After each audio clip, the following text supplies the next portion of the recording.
اس سے پہلے کہ آپ ہماری تعریف کریں میں آپ کی بہت شدید تعریف کرنے والی ہوں. نہ کرنا. نہیں کیوں نہ کرنا, مجھے شرم آتی. اس لیے کہ جب ہم ایک ساتھ جب کام کر رہے ہوتے تو یہ موقع ہی نہیں ملتا بتانے کا. اللہ کہ میں یہاں پہ ایک بات کی وضاحت کر دوں جو اکثر لوگ نہیں جانتے کہ جب شروع کیا تو میں اسما آپا کہتے ایک دن نا میرے ہاتھے انہاں دا پاسپورٹ لگ گیا تو میں دیکھیا میں کیا ہے تے میرے کو نکے نے. پھر میں انہوں نے کہا میں کہ آپ اس لفظ آپا کو نا احترام لیجئے گا, دل پہ مت لیجئے گا. ہماری ایک ساتھی فنکارہ ہے, میں نے ان سے بہت کچھ سیکھا اور میں نے تعارف ایک دو جگہ ان کا کروایا تو میں کہا یہ میری استاد محترم ہے. تو she actually got offended after 3-4 times کہ تم ہر جگہ مجھے اپنے سے بڑا شو کرتے ہو, میں تو تم سے چھوٹی ہوں. میں کہا یار میں استاد محترم کہتا ہوں, میں یہ تھوڑی کہتا ہوں میری امی کی کلاس فیلو تھی یہ. نہیں میں بھی اس بات سے یاد آئی استاد محترم سے کہ میں نے جب کام دوبارہ کم بیک کیا تو ایک ڈرامہ تھا اپنا علی طاہر کا. جی اس میں میں نے پہلی بار ان سے میری ملاقات ہوئی اور میں ڈائلاگ بول رہی تھی تو انہوں نے مجھے اس وقت کہا کہ آنکھ میں آنکھ ڈال کے بولو, آپ ایسے کیوں نیچے کیوں دیکھتے ہیں. دیکھیں یہ سیکھنے کی بات ہے نا, پھر آپ اس سے بہت سیکھتے ہیں. اور میں ہمیشہ جب بھی ڈائلاگ بولتی ہوں مجھے یہ بات ہمیشہ یاد آتی کہ نہیں مجھے نیچے نہیں دیکھنا, مجھے آنکھ میں آنکھ ڈالنی ہے. تو اسے ڈائلاگ بھولتے تو نہیں میڈم, کہتے ہیں بہت سارے کہتے ہیں آنکھوں میں آنکھ ڈال. ان جیسا سامنے کھڑا ہو تو بندہ بھول بھی جاتا ہے. اللہ ہو ایسی بات نہیں. اچھا جی مجھے یہ بتائیے تھوڑا سا before I go to Iftikhar بھائی, little bit about your childhood, پڑھائی کیسے گئی اور پھر تھک کر کے اس شو بیس کے سیکٹر میں کیسے گزرنا ہوا. بچپن بڑا ہی پیارا تھا, بیگم ہے, بہت پیارا بچپن تھا, بہت سب سے چھوٹی ہوں ماشاءاللہ, سب سے زیادہ لاڈ ملا. ابا کہتے تھے پیٹ کی روڑی, سب کی ہی لاڈلی اب تک میری بہنیں اور سب لوگ کی میں بالکل بیبی سسٹر ہوں ماشاءاللہ. اور ویسے میں بڑی اس لیے ہوں کہ میری شادی گھر میں جس عباس جو ہیں وہ انہوں نے گھر بنایا, بڑا گھر, لولی جیب عباس بھائی سلوٹ ہے. اور میرے پیرنٹس ساری زندگی میرے ساتھ رہے تو میں اس حوالے سے بڑی ہو گئی, امی ہو گئی نا, میں اماں بن گئی.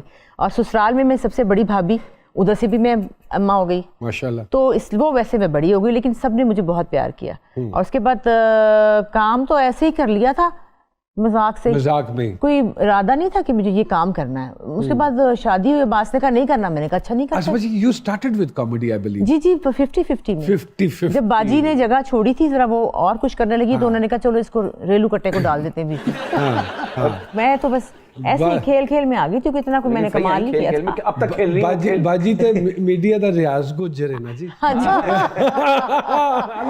اچھی بات. کوئی کام کروانا ہے تو باجی تے کرنی تھی. اتنا بچپن تھا کہ یہ سمجھ نہیں تھی کہ یہ ہونے کیا لگا ہے اور کیا ہو رہا ہے.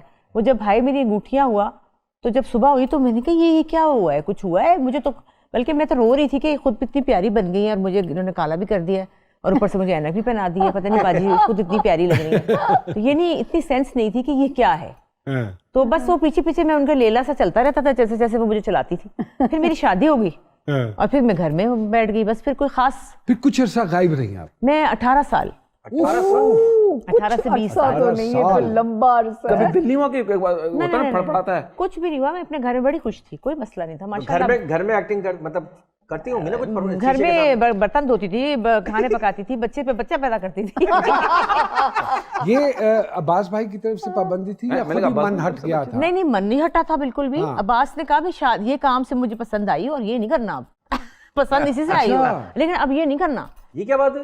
بس نہیں ان کو پسند اسی لیے آئی کہ آپ ایکٹریس ہیں اور یہ نہیں کرنا. وہ بھی سمجھدار آدمی نہیں, وہ دیکھیں انہوں نے کہا کہ اس کام کی وجہ سے مجھے پسند آئی ہے تو کسی اور کو پسند آ گئی.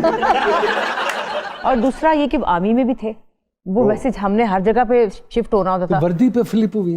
ہاں یہ سخت اور ہینڈسم بھی راج کے نے. کیا بات. وہ ایک ہوتا ہے نا کہ خوبصورت فوج والا جوان, تو بس وہ ذہن میں تھا, تو بس مجھے فوج والا جوان مل گیا تو پھر کیا کام کو کیا کرنا تھا, دفعہ دور.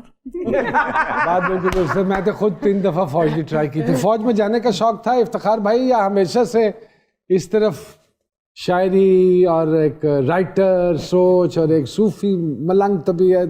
نہیں جی, ہمارے بچپن میں 2-3 ہی کام ہوتے تھے جو ہم سے جب پوچھے جاتا تھا, کیونکہ میں لاہور کے ایک محلے سنت نگر میں رہتا تھا.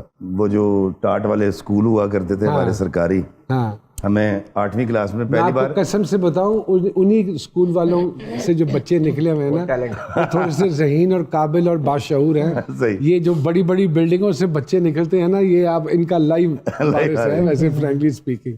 تو وہ اس وقت یہی ہوتا تھا جی پائلٹ اور ڈاکٹر انجینئر اور فوجی. ہاں لیکن مجھے بڑا اچھا لگتا تھا جب میں بچپن میں پہلی بار مجھے وہ یاد ہے کہ فوجی پرچم کو سلامی دے رہا ہے ہر کتاب کے آخر میں, ہاں تو وہ اندر کہیں ایک خواہش ضرور تھی.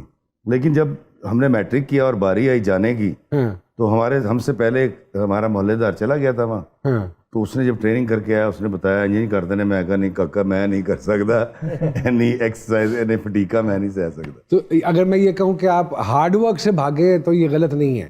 نہیں آپ کو تو پتہ ہے ہمیں حالانکہ جو اب زندگی ہے وہ زیادہ ہارڈ ہے. بالکل. سب دیکھیں نا جب آپ ڈرامہ لکھتے ہیں مجھے 8 سے 10 گھنٹے بیٹھ کے لکھنا پڑتا ہے. ہاں ہاں مطلب بڑے کسی رائٹر سے بات کریں تو وہ کہتے ہیں بھائی نشست لگانی سیکھ لو پہلے. ہاں تو یہ تو زیادہ مشکل کام ہے. اور ایکٹنگ تو آپ لوگ کرتے ہیں, آپ لوگوں کو خود پتہ ہے کتنا مشکل ترین کام ہے.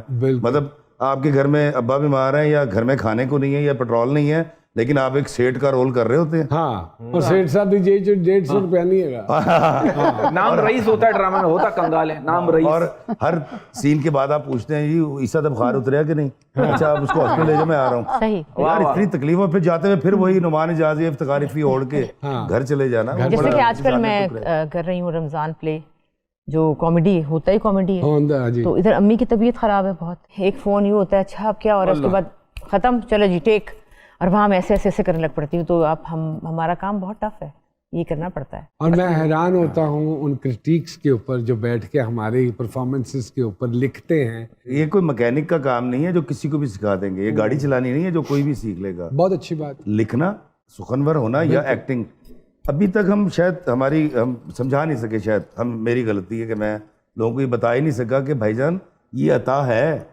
یہ ایسے ہوتا نہیں ہے. اللہ کی صحیح کہ مطلب آپ کے اندر غم ہے اور تکلیف ہے اور آپ اور اس کو بلاؤ اور ہنس رہے اور کہکے لگا رہے ہیں, کیسے ہو سکتا ہے یار. بالکل لیکن ہم یہ کرتے ہیں. It is hard not to crack.